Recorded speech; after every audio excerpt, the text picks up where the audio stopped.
Okay. Can I just tell you what's going on? Yeah, you can briefly, far away. Okay. So when the Jimmy Savile, I was homeless as a kid. Yep. All right, age 14.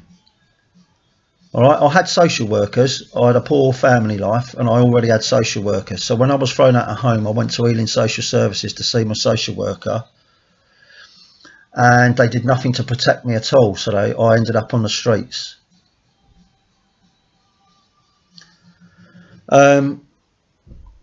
These are different times now, aren't they? And people can make subject access requests and things like that. Yeah, the world has changed.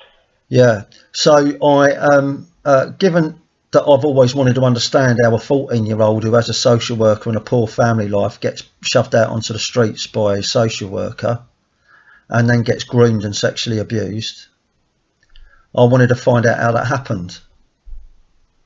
Is that fair enough? Yeah, no, definitely. I'd want answers as well if I've been in. So I wrote to Ealing Council, because I live 350 odd miles away from Ealing. I wrote to Ealing Council on at least 3 occasions saying I wanted to make a subject access request, blah, blah, blah. Now, I realised that wasn't a subject access request, but nobody responded to any of my letters. Right. So I called Ealing Social Services and spoke to a social work manager and asked if they would still have records from the time period when I was under their care. And I was told that the paper records were all put onto microfiche when the computers came in.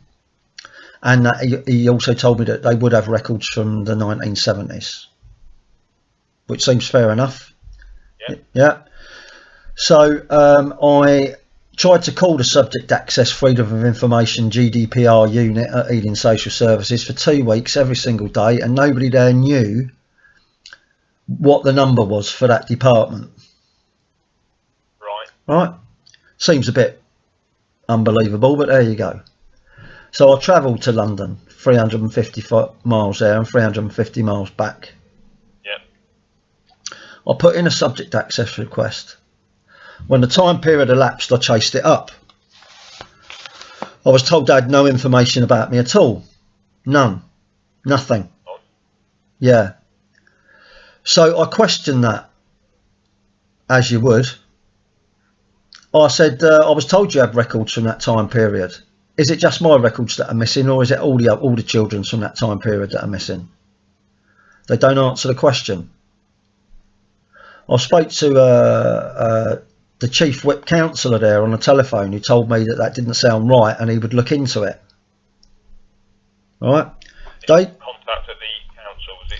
Yeah. Now they said I've got 5 or 6 letters here about it because I chased it up. I wanted some answers. It would be suspicious, wouldn't it, if my records alone had gone missing? Yeah. Right. Well, or anybody who's been a victim or alleged to be a victim of crime, it'd be very. Well, you think they would still have children's records from the 1970s because all those people are still alive? Yeah. Or a lot of those people would still be alive now, wouldn't they? Yeah, and I don't think it's. I mean, what happens if I go to Ancestry.com to try and trace my family tree? Yeah, they must have that sort of information. Yeah, of course they have that information. So I asked a reasonable question: is, do you have children's records from that time period? Or if they've destroyed them all, then there's nothing about, well, it would still seem odd.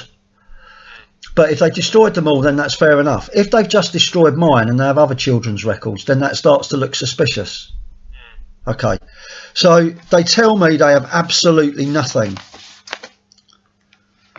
Now, you can do a little bit of your own research these days, and I've discovered that there was a Reverend Nicolas Stacey who was made head of Children's Social Services in the 1970s in Ealing.